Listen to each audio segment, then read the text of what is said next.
અહેમદાબાદ મિત્ર ન્યૂઝમાં આપનું સ્વાગત છે। સુરત શહેરના સ્પેશિયલ ઓપરેશન ગ્રુપ એસઓજીએ મોટા વરાછા વિસ્તારમાં ચાલતા ગેરકાયદે ડબ્બા ટ્રેડિંગ અને ઓનલાઈન ગેમિંગ રેકેટનો પર્દાફાશ કર્યો છે। આ ઓપરેશનમાં 943 કરોડના આર્થિક વ્યવહારો સામે આવ્યા છે અને 8 આરોપીઓની ધરપકડ કરાઈ છે। આ રેકેટ સનરાઈઝ ડેવલપર્સ નામની કન્સ્ટ્રક્શન ઓફિસની આડમાં ચાલતું હતું। ગેમિંગ એપ્લિકેશન સહિત ડબ્બા ટ્રેડિંગની એપ્લિકેશનોમાં 943 કરોડના વ્યવહારો મળ્યા છે। આ ઉપરાંત અલગ અલગ બેંક એકાઉન્ટમાં 4.62 કરોડના અન્ય ટ્રાન્ઝેક્શનો પણ મળ્યા છે। આરોપીઓ ઓનલાઈન ગેમિંગ અને ઓનલાઈન ટ્રેડિંગ કરાવતા હતા। એસઓજીની ઓફિસમાંથી એક પેપર કટિંગ મશીન પણ મળી આવ્યું હતું। આ મશીનનો ઉપયોગ ઓફિસમાં વપરાયેલા કાગળોનો ચોરો કરવા માટે થતો હતો। એસઓજીની ટીમને એક બાતમી મળી હતી કે મેરિડિયન બિઝનેસ સેન્ટરનું રજામણી ચોક મોટા વરાછામાં સનરાઈઝ ડેવલપરની જે ઓફિસ છે એની આડમાં કંઈક ઓનલાઈન ગેમિંગની અથવા તો કંઈક ફ્રોડની પ્રવૃત્તિ ચાલી રહી છે। તો એસઓજીની ટીમ ત્યાં પહોંચી અને ત્યાં પહોંચતા એસઓજીની જે ટીમે ત્યાં તપાસ કરી તો રેડ કરતાં ખબર પડી કે ત્યાં ઓનલાઈન જે સટ્ટા બેટિંગ છે, ગેમિંગ તથા ઓનલાઈન જે ડબ્બા ટ્રેડિંગ કે જે શેર બજારની અંદર જે સેબીની પરમિશનથી જે બ્રોકર ટ્રેડિંગ કરી શકે એવી કોઈ પરમિશન લીધા વગર કેસ્ટિલો 9 અને સ્ટોક ગ્રો બે એ લોકોએ વેબસાઇટ બનાવેલી અને એની લિંક બધાને આપી અને એના ગ્રાહકો બનાવેલા અને એની અંદર ટ્રેડિંગ કરતા હતા અને જે સિક્યુરિટી ટ્રાન્ઝેક્શન ટેક્સ તથા જે અન્ય ટેક્સીસ જે ભરવાના થાય તે તથા જે સરકારને જે નફો થાય એનો ટેક્સ જે છે એની ચોરી કરતા હતા। તો આ બધી જ જે રેડની અંદર ત્યાં બે પ્રકારની પ્રવૃત્તિ ચાલતી હતી। એક પ્રવૃત્તિ કે ઓનલાઈન જે સ્ટોક એક્સચેન્જ જે રીતે ટ્રેડિંગ કરે એવું એક ડબ્બા ટ્રેડિંગ ચાલતું હતું ને બીજું કે જે ગેમ ફૂટબોલ છે, ક્રિકેટ છે, ટેનિસ છે, જે લાઈવ ગેમ ચાલતી હોય એના સટ્ટા બેટિંગ પણ ચાલતા હતા।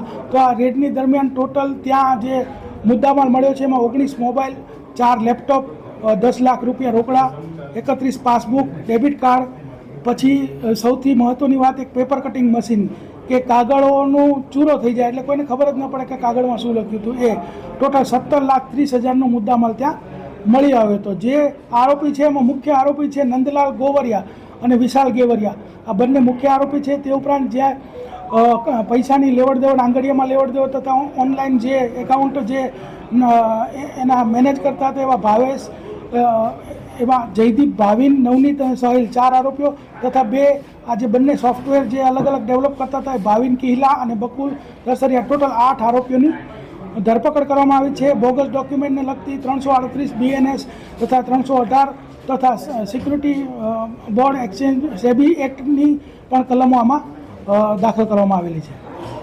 સર, ઓનલાઈન ગેમિંગ સટ્ટા કઈ રીતે ચાલતું હતું, ક્યારથી ચાલતું હતું?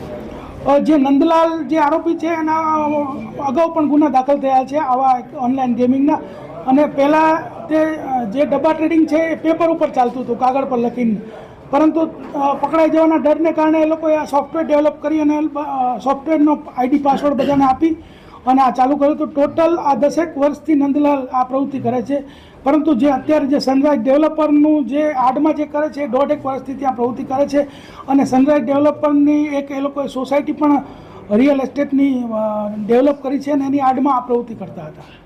સર, કેટલી ID બનાવી, કેટલા રૂપિયાના ટ્રેડિંગ કરવામાં આવ્યા છે ઇલીગલ? અત્યાર સુધી અમને જે માહિતી મળી છે 200 થી 250 ID એ લોકોએ બનાવી છે અને એ ટોટલ જે વ્યવહારો ટ્રાન્ઝેક્શન છે 943 કરોડના વ્યવહારો અને બેંકની અંદર જે ટ્રાન્ઝેક્શનના વ્યવહારો મળ્યા છે 4.5 કરોડ સમથિંગના મળેલા છે। કઈ રીતે ટ્રેડિંગ કરતા હતા? સુરતના લોકો છે કે બહારના? કઈ રીતે સંપર્ક કરતા હતા? સંપર્ક ઇન્સ્ટાગ્રામ અને સોશિયલ મીડિયાના માધ્યમથી એ લોકો જાહેરાત આપતા હતા અને ઊંચો નફો કમાવાની લાલચ આપતા હતા અને એ રીતે ગ્રાહકોને આકર્ષતા હતા। અને ખાસ કરીને એવું કહેવામાં આવે કે નોર્મલી જે આપણે શેર બજારમાં ટ્રેડિંગ કરતા હોઈએ કે શેર બજારમાં રોકાણ કરતા હોય તો તમે તમારા જે વ્હાઇટ ઇન્કમ છે કે જે તમારા બેંકના નાણાં છે એનેથી કરો છો તો તમામ ગવર્મેન્ટના અને રેગ્યુલેટરી એજન્સીના ધ્યાનમાં આવે છે, એટલે તમારે પૂરતો ટેક્સ એમાં ભરવો પડે છે। જ્યારે આની અંદરના ટ્રેડિંગની અંદર બ્લેકના જે તમારા નાણાં છે એનાથી તમે ટ્રેડિંગ કરી શકો અને નફો અને નુકસાન એની અંદર કોઈ ટેક્સ પણ ન ભરવો પડે અને સરકારની એ રીતે ટેક્સની ઉપર જે સરકાર સાથે આ લોકો દ્રોહ કરી રહ્યા હતા। સર, આ લોકો જે ID બનાવવામાં આવે તો પોતાના ક્લાયન્ટ પાસે કઈ રીતે પૈસા લેતા હતા? કારણ કે બ્લેકની મની યુઝ કરવાની વાત થતી હતી। આઈડી બનાવવામાં તો આઈડી તો આ લોકો ફ્રી ઓફ ચાર્જ બનાવી દેતા હતા, એટલે જ ગ્રાહકો એના તરફ આકર્ષતા હતા. પરંતુ એ લોકો એવી રીતે કરતા, પહેલાં તો એવું ચાલતું હતું કે ભાઈ જે લોકો રમે, માની લો કે કોઈ શેર પરચેઝ કરે, એનો ભાવ વધે તો જે ડિફરન્સ છે આ લોકો એને આપતા હતા. જો એનો ભાવ ઘટે તો એ લોકો જે રમતા હોય એની પાસેથી ડિફરન્સ લેતા હતા.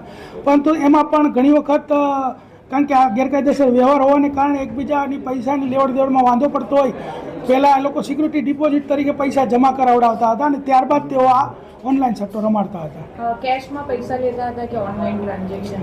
કેશમાં પણ પૈસા લેતા હતા અને ઓનલાઈન બીજાના ખાતામાંથી ટ્રાન્ઝેક્શન પણ કરાવતા હતા. સર, જેટલી આઈડી મળી આવી છે, સુરતના છે કે બહારના લોકો છે, કયા લોકો છે? જે આઈડી મળી આવી છે 200 થી 250 છે. એની તપાસ અમારી ચાલુ છે. મોટાભાગના સુરતના છે, થોડા ઘણા બહારના પણ હશે, પણ એ આગળ તપાસમાં ખુલશે તે રીતે આપણે જાણ કરીશું. અહેમદાબાદ મિત્ર ન્યૂઝની યુટ્યુબ ચેનલને સબસ્ક્રાઇબ કરો અને બેલ આઇકોન જરૂરથી દબાવો, જેથી દરેક મહત્ત્વના વિડીયોની નોટિફિકેશન તમને મળતી રહે.